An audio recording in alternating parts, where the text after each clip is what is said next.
Before I talk to you about your kidneys and looking after them, I have some news about a drug that can treat or reduce the risk of kidney disease. It's only just been approved for this use in the middle of 2021, but will still feel new for some time. You'll hear names like dapagliflozin and empagliflozin. They belong to a group of medicines called SGLT2 inhibitors that are already prescribed for people living with diabetes to help remove glucose from the bloodstream through the urine. But it turns out that there's some other magic going on that's helping people with kidney disease and heart failure, which is not entirely understood, but very welcome. They do increase ketones, which is something that people living with type 1 diabetes in particular need to be aware of and manage. But overall, it's something to discuss with your GP and see if it's right for you. It's the first drug we've had for 20 years to support people with kidney disease, so it's something to celebrate. And now for our film.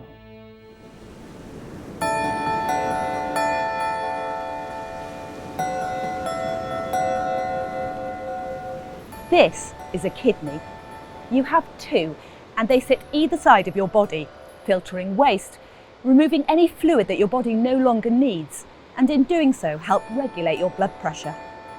They activate vitamin D, which keeps your bones healthy, and they produce a hormone that's important for making red blood cells.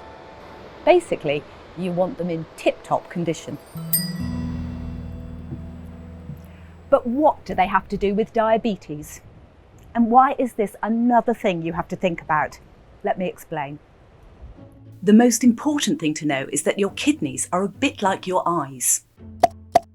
For a while, they'll suffer in silence without symptoms. Okay, do you want to come on through? Thank you.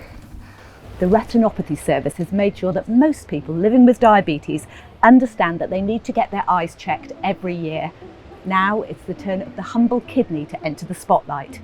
Not least because diabetes is becoming one of the most common causes of kidney disease. The story's the same. Just like your eyes, they need checking every year to make sure that they're working properly. If you check your blood pressure, manage your cholesterol, optimise your blood glucose levels, and if you can get support to stop smoking, it will help keep your kidneys healthy. The good news is, any early signs of damage can usually be halted or even reversed if you spot it early enough and take good care of yourself. Morning, Ilted. Would you like to come in? I really didn't know myself that there was an effect. I knew I was unwell, but I didn't necessarily know what it was. And even on being diagnosed, it's taken me a number of years to actually rectify all those things. 2 years back, we were discussing about how the kidney tests were starting to move in the wrong direction. But since you've made changes to your lifestyle and looked after yourself better in terms of the diabetes control, the kidney tests have returned to normal range. Your kidneys and your blood pressure are closely related.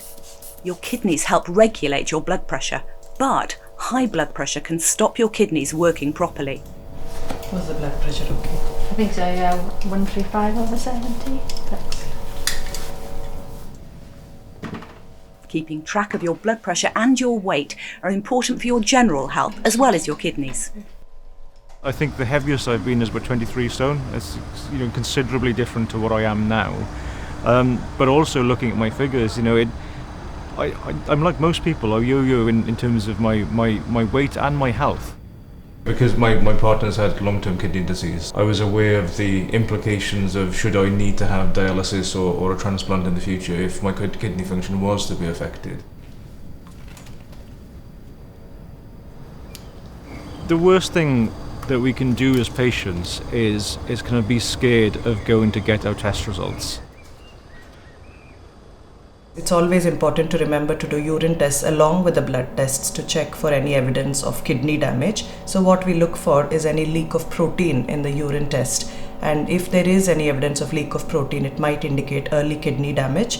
And there are processes which we could go through, like ensuring blood pressure control, taking medications to protect kidneys and so forth. You can't just dip a stick in urine to measure for protein.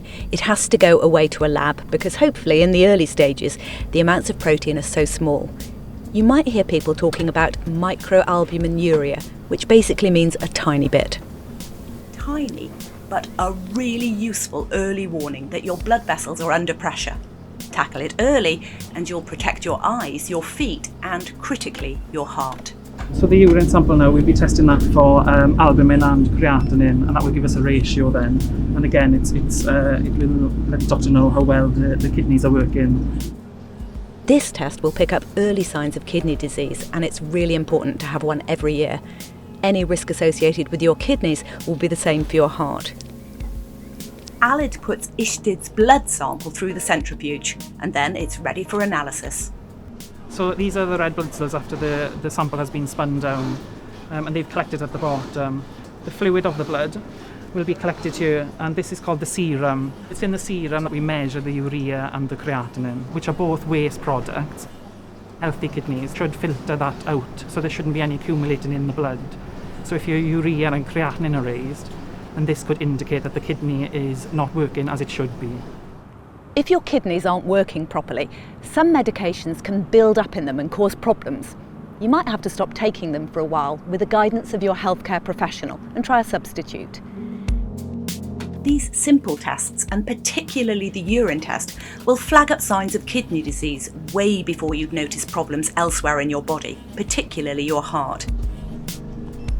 If you can make changes to optimise your blood glucose control and your general health, you'll be able to get ahead with protecting yourself from heart disease specifically, as well as looking after the blood vessels all over your body, from top to toe.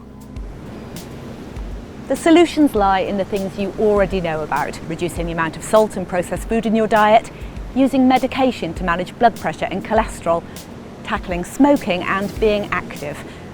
We know it can be hard to make these changes, but it will make a real difference to your ability to live well with your diabetes.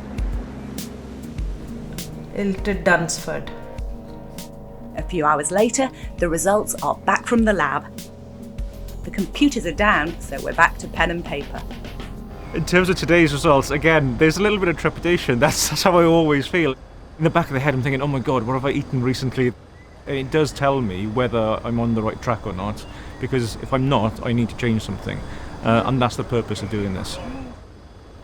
Renal function is really good. The EGFR, which is the glomerular filtration rate, which is like a measure of how your kidneys are filtering through the toxins, is great. It's greater than 90, very much within the normal range, and it has been gradually improving, hasn't it, over the last 3 years, as we saw this morning.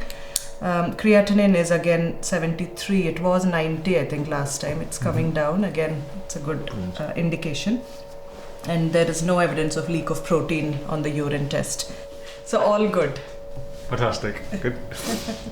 The better I am now, the longer my life will be, and the less the complications will be in years to come. Thank you. Protect your kidneys and make sure you have that urine sample with you when you go for your blood tests. It is not just about your urine test or your kidneys, it is your entire general health, general well-being. So that's the message. Look after your kidneys so that they can look after you.